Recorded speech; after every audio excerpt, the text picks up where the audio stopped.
வணக்கம் மக்களே, நல்லா இருக்கீங்களா? கிட்டத்தட்ட 2 மாதத்துக்கு அப்புறம் டனிஸ் வியூல நம்ம வீடியோ போடுறோம். என்னோட அதர் சேனல்ஸ் டனிஸ் டாக் அதுல தொடர்ந்து நம்ம டெய்லி வீடியோ போட்டுக்கொண்டு தான் இருக்கோம். டனிஸ் வியூல 33,000 34,000 சப்ஸ்கிரைபர்ஸ், டனிஸ் டாக்ல 17,500 சப்ஸ்கிரைபர்ஸ். ஆனா பாத்தீங்க அப்படின்னா கொமனா இருக்கிற சப்ஸ்கிரைபர்ஸ் ரெண்டுக்குமே ஒரு 5 வீதமோ ஒரு 8 வீதமோ தான், சரிங்களா? அதனால பல பேருக்கு நம்ம அங்க வீடியோ போட்டுக்கொண்டிருக்கிறது தெரியாது. ஸோ ஓகே, இதுதான் நீங்க டனிஷ் டாக்ல இல்ல என்னோட மீதி Danish voice, Danish PS Tamil gaming அதுல இல்லைன்னா அதுலயும் சப்ஸ்கிரைப் பண்ணி வைங்க.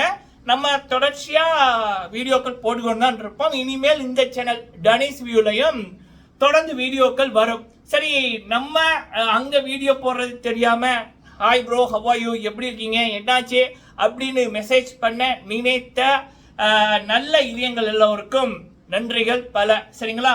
ஓகே, சரி, இப்போ இந்த வீடியோல பேச போற விடயம் நம்ம ஆரம்பமும் சரி, இப்பயும் சரி, இனிமேலும் சரி, Bigg Boss, Vijay TV, Vijay television. So நம்மளை வாழ வச்சு கொண்டிருக்கின்றது விஜய் டிவி. நம்மளெல்லாம் பல பேரை நல்ல மாதிரி, அதாவது சோசியல் மீடியா மூலம் நம்மளை பல பேருக்கு தெரிய வச்சது அப்படின்னா விஜய் டிவி, விஜய் டிவியோட பிக் பாஸ், விஜய் டிவியோட ஆர்டிஸ்ட், அவங்கள பத்தி பேசிட்டா நம்ம இவ்வளவு தூரம் வந்திருக்கோம் சார் கடந்த ஒரு 4.5 வருஷத்துல. அதன் மூலம் தான் நம்ம அடுத்தடுத்த சேனல்களும் கிரியேட் பண்ணி நம்மளுடைய ஆசை சோசியல் மீடியாவில் நம்ம ஒரு யூடியூபர் வரணும் என்றதை நிறைவேற்றது கண்டிப்பா விஜய் டிவியோட ப்ரோக்ராம் தான், சரிங்களா? சரி, ஓகே, இந்த வீடியோல பிக் பாஸ் 9 தமிழ் அதை பற்றிய ஒரு அப்டேட், சரிங்களா? அடுத்தது இலங்கை போட்டியாளர்கள், அது தொடர்பான ஒரு பார்வை உண்டு பிக் பாஸ் 9 தமிழுக்கு. இது ஒரு டாபிக். அடுத்தது நம்ம கிருஷ்ணா அவர்களை பத்தி டனிஷ் டாக்ல பேசியிருந்தோம். ஸோ கிருஷ்ணா அவர்கள் படிப்பித்த பாடம், இது ஒரு கண்டிப்பா ஒரு வாழ்க்கைக்கு தேவையான ஒரு பாடம். சரி, அது என்ன அப்படி என்பது அடுத்தது. இப்ப ஜீ தமிழ்ல போற சரிகமப்பா சீசன் 5 ஸ்னேகா அவர்களை பற்றிய கேள்விகள், அதற்கு வந்திருக்கின்ற பதில்கள், இந்த 3 விடயங்கள் இந்த வீடியோல பார்க்கலாம். ஃபர்ஸ்ட் டைம் நம்மள டனிஷ் வியூல டனிஷ் டாக்ல இருக்கிற நீங்க பாக்குறீங்க அப்படின்னா மறக்காம சப்ஸ்கிரைப் பண்ணி அந்த பெல் ஐக்கானை கிளிக் பண்ணி வைங்க. இதுலயும் தொடர்ந்து இனிமேல் வீடியோக்கள் வரும், சரிங்களா?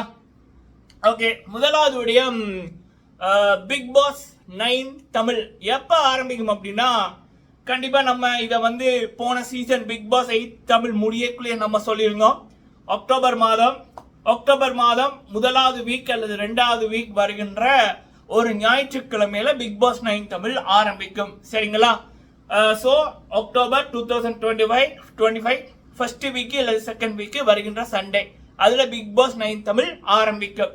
சரி, அடுத்தது யாரு கோஸ்ட் அப்படின்னு பல பேர், இப்ப சில பேர் சொல்றாங்க கமல்ஹாசன் அவர்கள் பிக் பாஸ் 9 தமிழ தொடர சான்சஸ் அதிகம், அவர் ஒரு பிரேக் தான் எடுத்தாரு, அவருக்கு மார்க்கெட் இருக்கு அப்படி இப்படின்னு நிறைய பேர் இப்ப கமல்ஹாசன் அவர்களை தான் சொல்றாங்க. பட் என்ன பொறுத்த வரைக்கும் என்னுடைய பதில் என்ன அப்படின்னா, நான் கேள்விப்பட்ட வரைக்கும் Bigg Boss 8 Tamil, Bigg Boss 9 Tamil, Bigg Boss 8 Vijay Sethupathi அண்ணா அவர்கள் நடத்தைக்குள்ளேயே 9ம் அவர் தான் நடத்துவார் அப்படின்ற மாதிரி ஒரு பேச்சு வந்தது. நம்ம பிக் பாஸ் 8 தமிழ் ஆரம்பிக்க முதல் விஜய் சேதுபதி அண்ணாவோட ப்ரோமோ வர்றதுக்கு ஒரு 1 மந்த்துக்கு முதலே நாம போட்ட காணொலியில சொல்லியிருப்போம். மோஸ்ட்லி 8 மட்டும் இல்ல 9மே சில வேலைகளை சேது அண்ணா தான் நடத்துவாங்க. அந்த அக்ரிமெண்ட்டும் அப்படிதான் நடந்திருக்கு அப்படின்ற மாதிரி சில தகவல்கள் அப்படின்னு, சரிங்களா?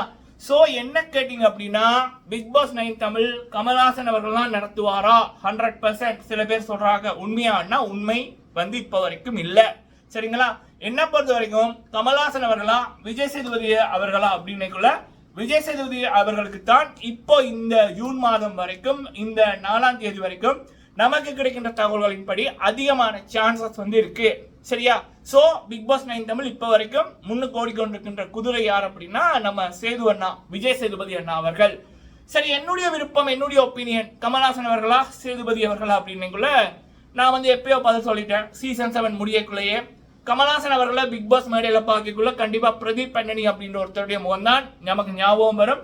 பிரதீப் அவர்களுக்கு கமல்ஹாசன் பண்ண துரோகம் கண்டிப்பா ஜீரணிக்க முடியாது, மன்னிக்க முடியாது. ஏன்னா பிரதீப்புக்கு அவர்களுக்கு இப்ப என்ன பண்றாங்க அப்படின்றதே அப்டேட் கிடைக்கிறது கஷ்டமா இருக்கு. அவருடைய வாழ்க்கை எனக்கு தெரிஞ்சு அப்படியெல்லாம் இருக்கு. ஸோ இனி வந்து கமல்ஹாசன் அவர்கள் வந்தாலே அந்த ஒரு நம்பிக்கை இருக்காது.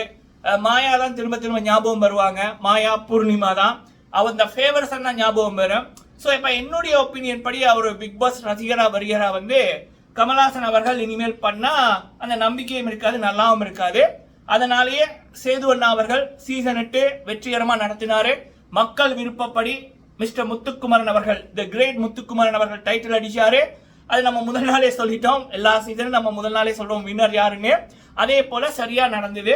ஸோ அதே போல பிக் பாஸ் 9 தமிழும் விஜய் சேதுபதி அண்ணா அவர்கள் தான் நடத்தணும் அப்படி என்பது என்னுடைய ஒரு விருப்பம். சரிங்களா? நீங்க உங்களுடைய கருத்துக்களை சொல்லுங்க சேது அண்ணா அவர்களுடைய ஹோஸ்டிங்கை பத்தி. சரி, அடுத்தது கிருஷ்ணா அவர்கள், மிஸ்டர் கிருஷ்ணா, எஸ்கே கிருஷ்ணா அவர்கள்.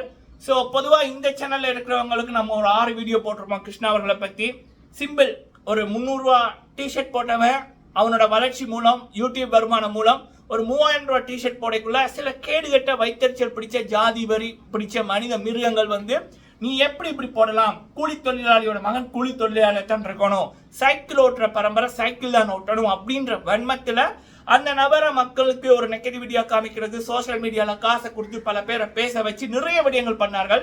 ஆனா ஒருத்தர்கிட்ட உண்மை இருக்குது அப்படின்னா கண்டிப்பா அந்த நபரை அழிக்க முடியாது, தொட முடியாது அப்படின்ற மாதிரி நான் ஆரம்பத்திலே சொன்னது போல கிருஷ்ணா அவர்கள் இப்ப வெளியில வந்ததுக்கு அப்புறம் அவருக்கு ஒரு விடயம் நடந்து அவர் வெளியில வந்ததுக்கு அப்புறம் அவர் முதல் இருந்ததை விட மார்ச் 8க்கு முதல் இருந்ததை விட அவரோட வாழ்க்கை இப்ப 3 மடங்கு பிரகாசமா இருக்கு.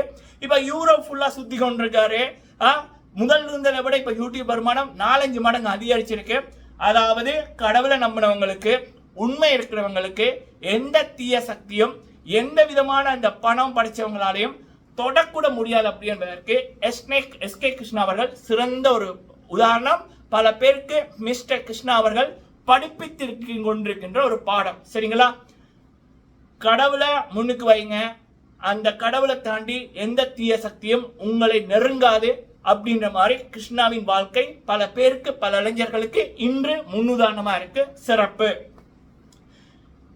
எனக்கு தெரிஞ்சு இலங்கையிலிருந்து வந்து யூரோப் போன முதலாவது யூடியூபர் எஸ்கே கிருஷ்ணா. அதுவும் ஒரு ஏழை குடும்பத்தில் பிறந்தவர். 2020 வரைக்கும் ஒரு ஏழையா இருந்தவர். இப்ப 2025 இப்படி ஒரு சாதனையை பண்ணிருக்காருன்னா இதுதான் விடாமுயற்சி, விஸ்வரூப வெற்றி. உன் வாழ்க்கை உன் கையில்.